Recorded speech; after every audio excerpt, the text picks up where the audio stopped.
The following was recorded on May 12th, 2025. Please keep in mind laws, guidelines, and processes may change over time.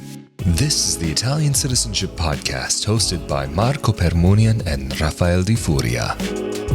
Hello there, and welcome to another episode of the Italian Citizenship Podcast, presented by ItaliancitizenshipAssistance.com. Of course, I'm Rafael Di Furia, and we are back at it again with Italian attorney Marco Permunian.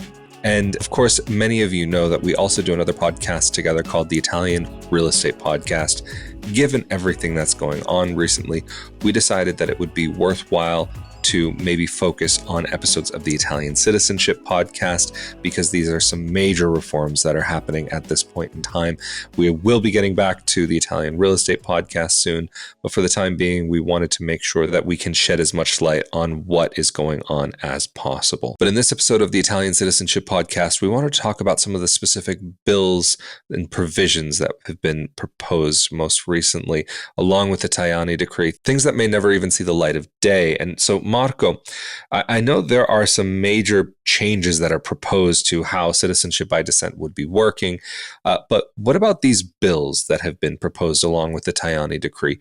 Can you tell us a little bit about what's been going on there and what was being discussed? As you mentioned, when the government released the emergency decree on March the 28th to impose new rules regarding citizenship by descent, which were discussed by us extensively in the latest videos. And by the way, as we said, those provisions that were included in the Tajani decree are now subject to a review from the parliament. So there may be several amendments that could potentially affect the final text of the decree itself.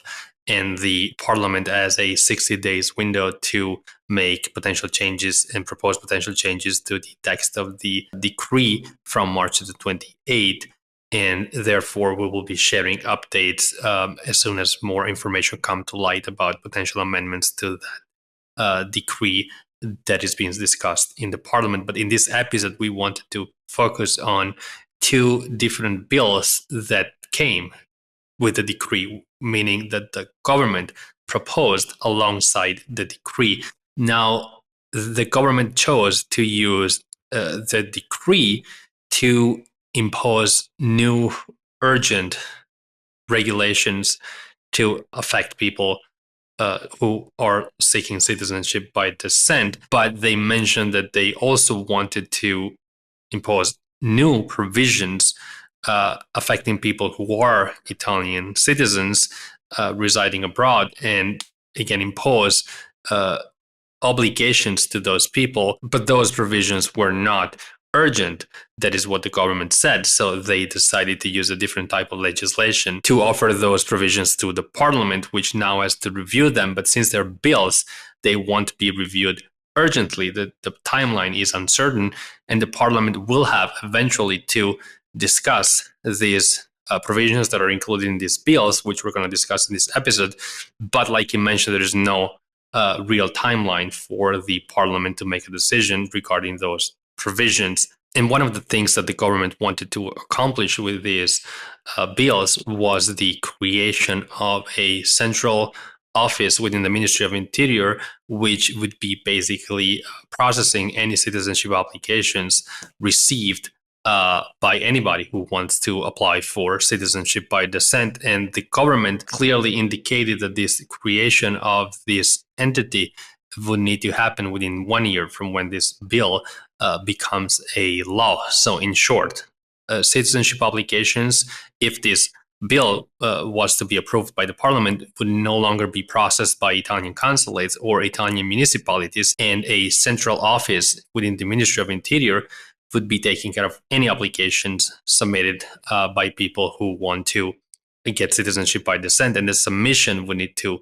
happen through the mail. And of course, since it would be one office who would be processing all of these applications, it is likely that there would be backlogs. Even if the government did say that this office would need to employ numerous people to be able to deal with these citizenship applications. But I think it's very unlikely that that would be an efficient way to handle a large number of applications. So that could lead to a new wave of applications that are filed in the court system if individuals who are seeking Italian citizenship by this are unable to access that office. Another provision that is included in those bills is related to people who are seeking citizenship by descent via a 1948 case.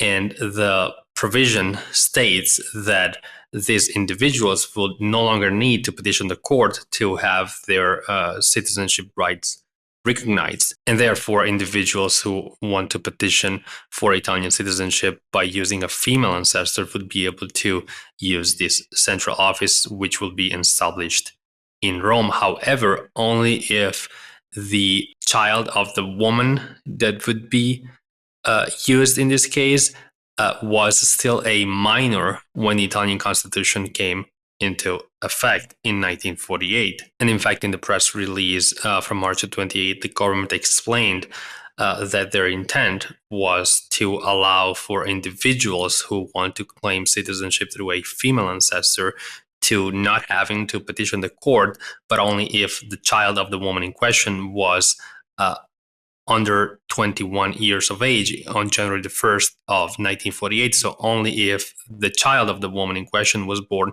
after January the 1st of 1927. And of course, in the residual cases, it would be necessary to still petition the court to have citizenship recognized, meaning if the child of the woman that is being used to claim Italian citizenship was an adult prior to January the 1st of 1948, which is when the Italian constitution came into effect. As I mentioned in the beginning of the episode, the government would also like to create new obligations for Italian citizens who reside abroad, and more precisely, the right to maintain Italian citizenship would be lost if the Italian who resides abroad does not take any action that shows that they want to maintain their citizenship over a 25 years time period, for example. And among the actions that could be taken are, for example, the registration with the AIRE, or the renewal of the Italian passport, or voting, for example, for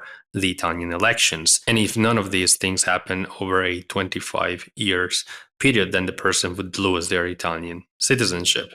Now, another obligation would be for somebody who is of Italian descent and who was born after this law comes into effect to register their own birth certificates within 25 years from the birth. So it would be no longer possible for people who are born after this law comes into effect to register their own birth certificates after they turn 25. And also, another provision that is being proposed to the parliament is that individuals who are seeking citizenship through marriage need to be residing in Italy in order for the non-Italian spouse to be able to obtain citizenship through marriage, as opposed to what happens right now, where the rules allow for the spouse of an Italian citizen residing abroad to obtain citizenship through marriage.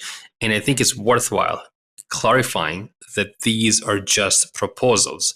So the rules regarding citizenship through marriage and anything else that has been discussed in this episode are just proposals, so they may never see the light of day. So it is important to remember that whoever wants to apply for citizenship through marriage right now can use the rules that are in effect right now without having to worry about potential changes that may not even be happening in the future. Of course, the sooner an application is started, the better. But as of right now, it is possible for somebody who is residing abroad to be able to claim Italian citizenship through marriage. And finally, a provision that is included in this bill is regarding the fee to apply for Italian citizenship by descent, which is currently set at 600 euros. And the government would like to increase that fee to 700 euros per person. Again, this is just a proposal, a bill, which was sent from the government to the parliament. It is a completely different thing from the Tajani decree, which came into effect immediately. These rules are not in effect right now, and they may never see the light of day.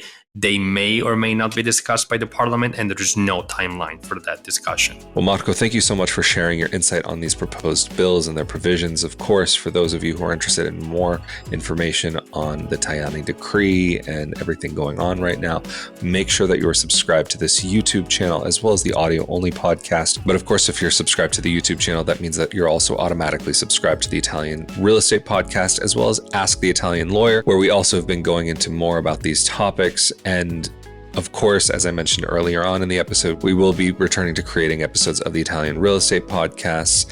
But of course, we were wanting to make sure that we are able to give this topic the attention that it deserves. But of course, we've been here with Italian attorney Marco Permunian from ItaliancitizenshipAssistance.com. I'm Rafael Di Furia. Stay safe and healthy out there, and we'll see you all next time. Thank you. Thank you.